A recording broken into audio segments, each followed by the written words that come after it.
ನನ್ನ ಬುಕ್ಕರ್ ಸಂದರ್ಭದಲ್ಲಿ ಚಾಮುಂಡೇಶ್ವರಿ ದೇವಸ್ಥಾನಕ್ಕೆ ನನ್ನನ್ನ ಕರ್ಕೊಂಡು ಬರ್ತೀನಿ ಅಂತ ಹರಕೆ ಹೊತ್ತಿದ್ರು ನನ್ನ ಆಪ್ತ ಗೆಳತಿ ಆಕೆ.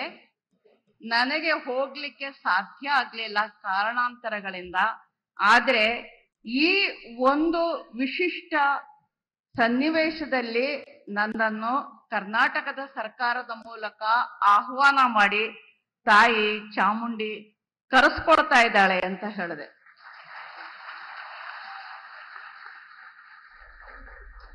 ಈ ವಿಷಯದಲ್ಲಿ ಬೇಕಾದಷ್ಟು ಏರು ಪೇರುಗಳು, ಬೇಕಾದಷ್ಟು ಎಲ್ಲಾ ರೀತಿಯ ಒಂದು ಚಾರಿತ್ರಿಕ ಸನ್ನಿವೇಶಗಳು ಉತ್ಪನ್ನ ಆದ್ರೂ ಕೂಡ ತಾಯಿ ಚಾಮುಂಡಿ ನನ್ನನ್ನು ಕರ್ಸ್ಕೊಂಡಿದ್ದಾಳೆ.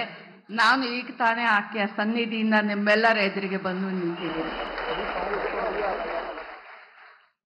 ಸ್ನೇಹಿತರೆ, ಮೈಸೂರು ದಸರಾದ ಈ ಅತಿ ಮಹತ್ವದ ಪವಿತ್ರ ಕ್ಷಣದಲ್ಲಿ ಚಾಮುಂಡಿ ತಾಯಿಯ ಕೃಪೆಯ ನೆರಳಿನಲ್ಲಿ ಈ ವೇದಿಕೆಯಿಂದ ನಿಮ್ಮೆದುರು ನಿಲ್ಲುವ ಅವಕಾಶ ನನಗೆ ದೊರೆತಿರ್ತಕ್ಕಂಥದ್ದು ನನ್ನ ಜೀವನದ ಅತ್ಯಂತ ಗೌರವದ ಗಳಿಗೆ. ದಸರಾ ಅಂದ್ರೆ ಇದು ಕೇವಲ ಹಬ್ಬ ಮಾತ್ರವಲ್ಲ.